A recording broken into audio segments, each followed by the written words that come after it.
How to speak convincingly.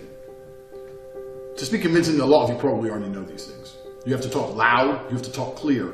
And this is another thing you need to learn. I'm actually tempted to do a course specifically on oration, but you need to learn to speak effectively.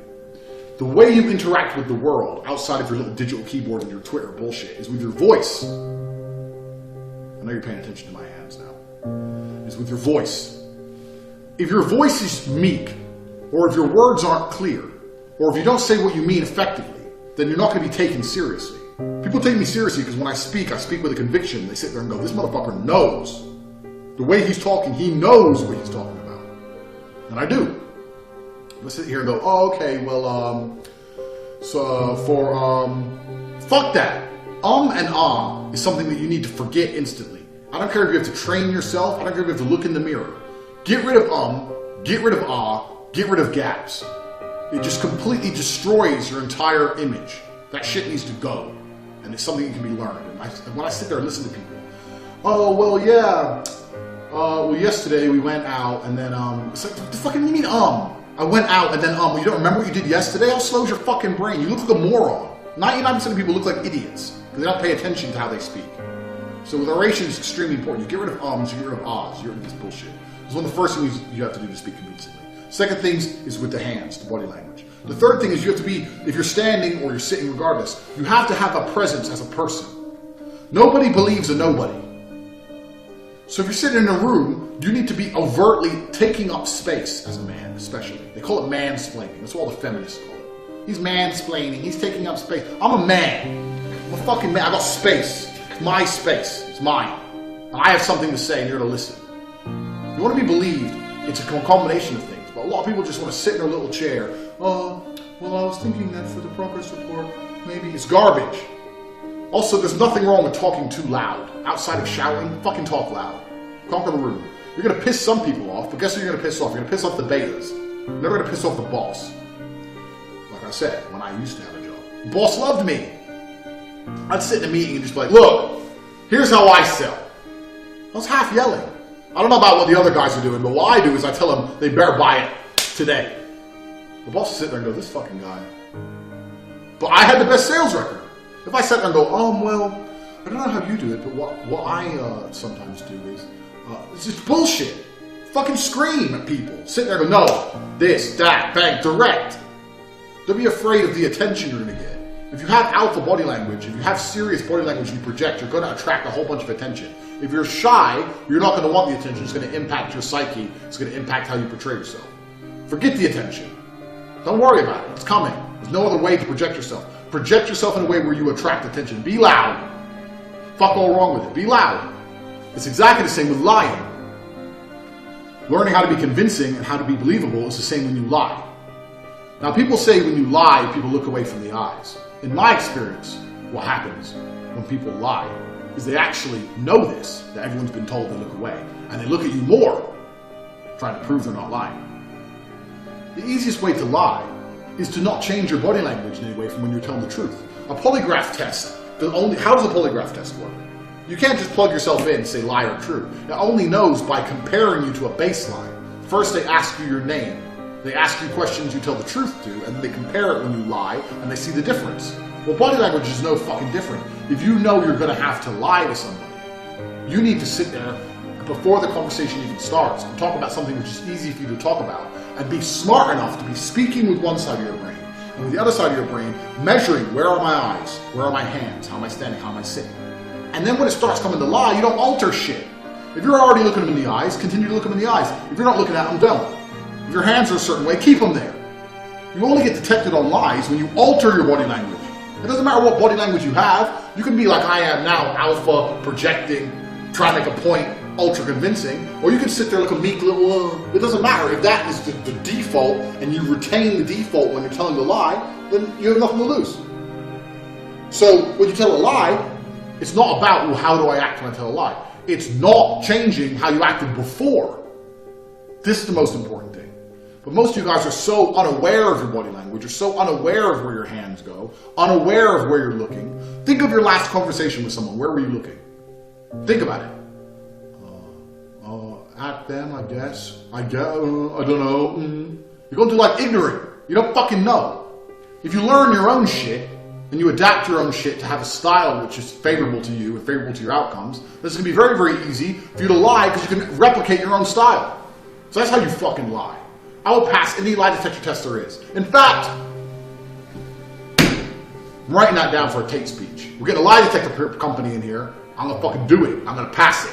And the reason I'm going to pass it is because I don't give a fuck. Ask me a question. Tate, are you the greatest man alive? Yes. True. That's the baseline question because everyone knows it's fucking true. Tate, do you give a shit about these hoes? No. True. They're going to ask me a lie. Like, Tate, is Meghan Markle a good princess? I'm going to say yes. Which is obviously a fucking lie. Still going to come up as true. Hope that bitch doesn't get hold of that piece of paper and uses it as proof. Daddy Tate validated me. Fucking hate that hoe.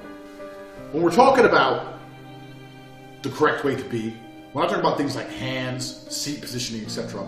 This is universal across sexes. The same way you can make a man like you and you can sell products in a business meeting, it's the same way you can make a girl fuck you. It's no different.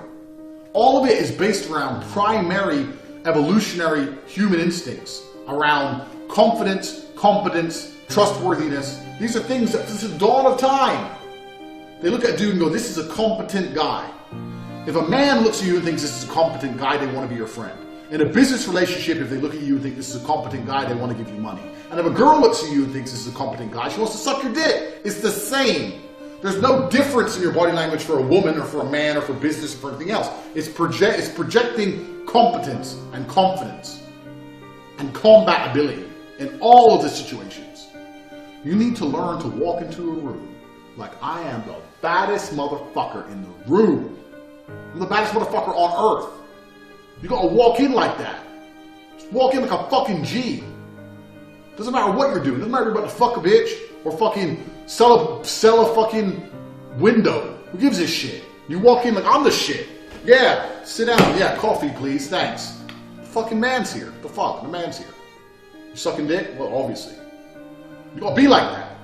So I know a lot of you guys are gonna come back to me and go, okay, thanks for the course, but what do I do with this girl? You do with the girl the same shit you do with the guys. It's the same thing. Because it's the same general attributes which are seen as attractive. Keep that in mind. How to intimidate?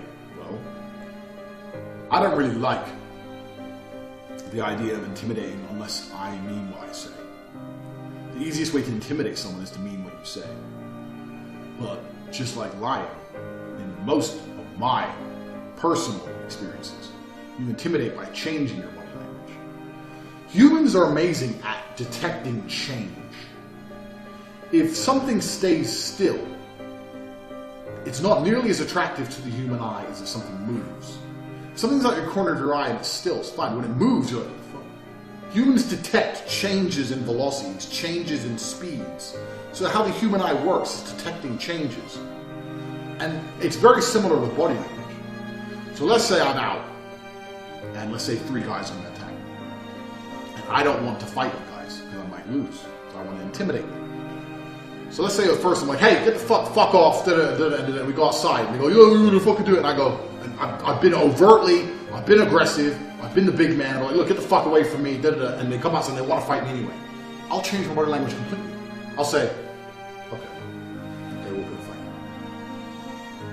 And then they'll be like, oh, we're gonna fight. I tried to tell you not to, and you want to fight, so I tried to be reasonable. It's done, so we're gonna fight. So let's go. And I'll start walking towards you. And that sudden change in body language is what makes people think, what the fuck? You have to change your body language. Typically, people intimidate by screaming because they start low and then they go high to intimidate. So they'll start like trying to be sensible and reasonable, and the person doesn't listen, and they'll go, you know what? Fucking did it, and they'll change it. But it's not the shouting which is intimidating, it's the change in body language. But everyone's accustomed to that. I do it the other way around. And the other way around for me is far more effective. Let's say you're arguing with your girl. You're a stupid bitch, blah, blah, blah. I'm tired of your shit, you're always fucking these hoes, blah, blah. I was like, yeah, fuck hoes, what? Shut the fuck up. Cook. Blah, blah, arguing. Eventually she won't shut up, you get to the point and go, you know what? You've argued enough. And you get your keys. She goes, where are you going? Just go, oh no, I'm just gonna go out. Don't worry. No, I don't want to argue with you, I'm just gonna go out. I take your keys. She's gonna be more worried about you being sensible and calm and nice than if you shouted anymore. Because it's the change in body language. You have to understand, body language isn't about do this to be this way. It's about being able to flip it. And it's having that sudden deceleration, that massive change suddenly is what makes people think. When I've been attacked before, that story I just told you is a completely true story. This was only one guy. I had a guy who was talking shit from the other side of the fucking room. I said, bro, stay the fuck over there. He was talking shit. He was, blah, blah, blah. You ain't nothing, you ain't nothing. I said, bro, I'm not trying to fight you. If you come around, I'll fucking hurt you. Talking shit, da-da-da-da. Anyway, he gets up. Starts walking over, and I stand up and say, okay, well, if we're going to fight this, let's at least do it outside. He goes, yeah, we're outside. I said, no problem. Okay, so we walk downstairs. He's like, you know what? And fucking do it. He's trying to get me to argue again, because that's how he felt comfortable. Because Tate, you know, I'm just sick of your shit, Tate, da-da-da. I said, no, it's fine. You're sick. We're going outside. I'm done shouting. I'm not a girl. I don't shout. Ain't my thing. I don't just shout like females. You spoke. I told you to stay away from me. You didn't want to listen, so let's go. I wasn't being intimidating in any way. I wasn't acting intimidating. It's the change in body language that made him think, what the fuck is with this guy? He didn't want to fight anymore because I became nicer.